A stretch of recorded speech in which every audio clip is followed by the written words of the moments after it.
Here is a question that sounds almost like a trick question, but it is entirely real. What did humans actually eat before they had fire? The answer involves a surprising amount of raw, bloody meat. It includes an impressive variety of insects that would make you shudder. There are categories of food that would easily horrify a modern health inspector, and it required a digestive system that was by necessity considerably more robust than yours. Our ancestors were less picky than the one you are currently using to process your lunch. Before fire, eating was not the controlled, predictable, and safe activity it is today. It was a constant, dangerous negotiation with raw, unpredictable biology.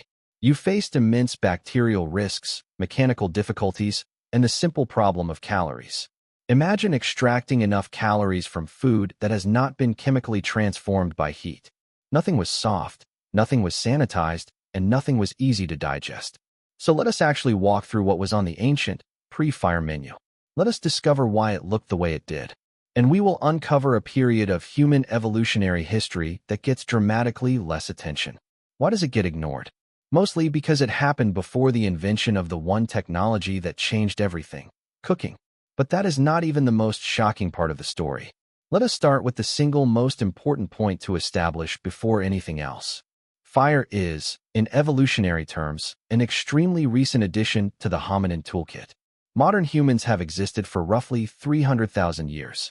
Our broader genus, Homo, stretches back close to an astonishing 3 million years. But the controlled, regular use of fire as a routine technology is quite new. It appears to have become widespread only somewhere in the range of 400,000 to 1 million years ago. This means for an enormous stretch of history, our ancestors ate an entirely raw diet. They were doing so not as some kind of survivalist novelty, but as the only available option. Generation after generation, for millions of years, they chewed through raw reality. Let us begin with meat, because meat consumption is heavily discussed.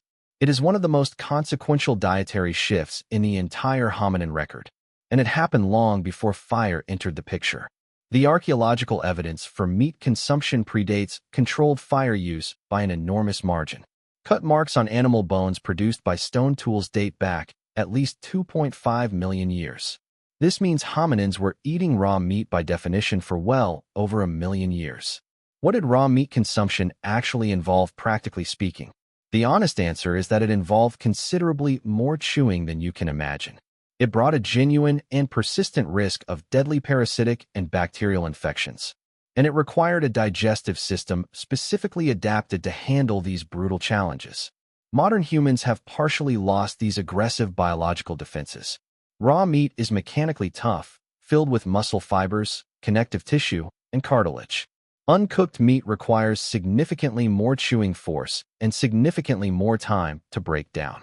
This is part of why early hominin skulls show such robust, terrifying jaw musculature. They possessed large molars relative to modern humans to grind down tough fibers. But there is a darker secret to their meat-eating habits. Beyond raw muscle, early hominins consumed organ meats with particular enthusiasm. Organ meats like liver, kidney, brain, and marrow are considerably softer than muscle tissue. They required far less chewing effort to consume raw. Simultaneously, they offered extremely high concentrations of specific, vital nutrients.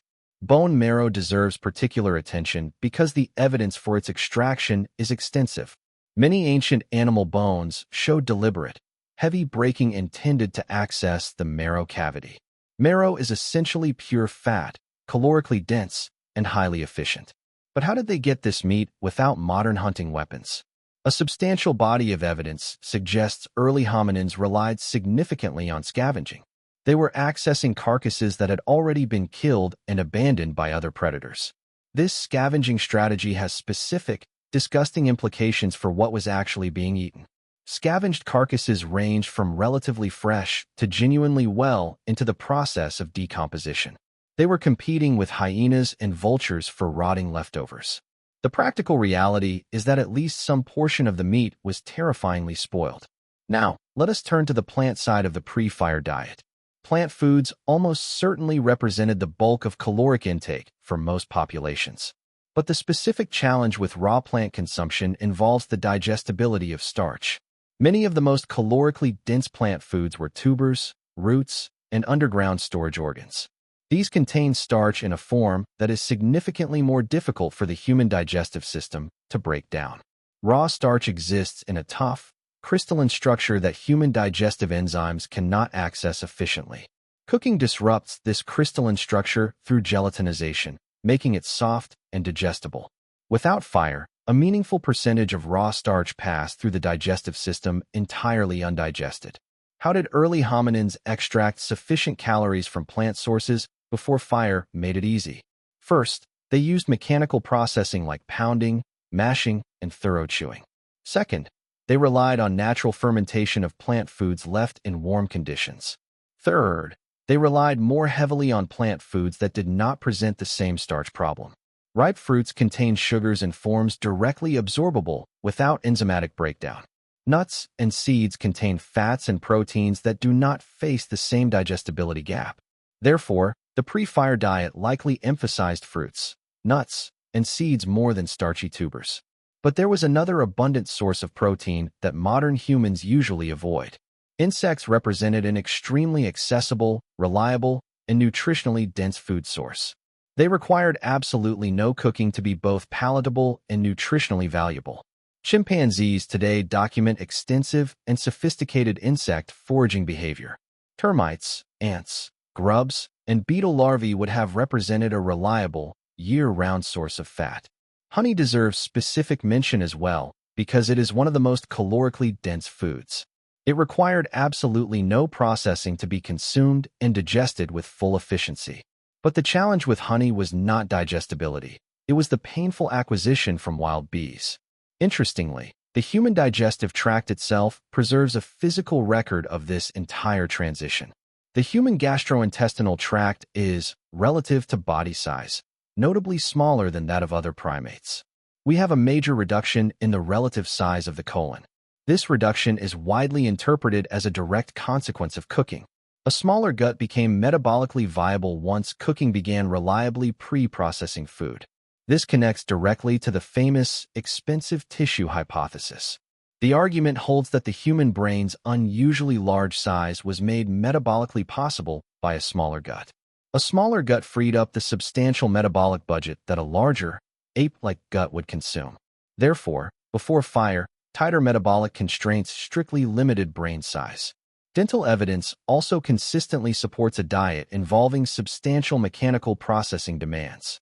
Microscopic scratches and pits on fossil teeth prove they chewed tough, fibrous, raw food. But the pre-fire diet was never a single, uniform strategy practiced identically everywhere. Some hominin species specialized toward extreme mechanical processing for tough plant material. Others pursued a more flexible, behaviorally adaptable strategy relying on tools.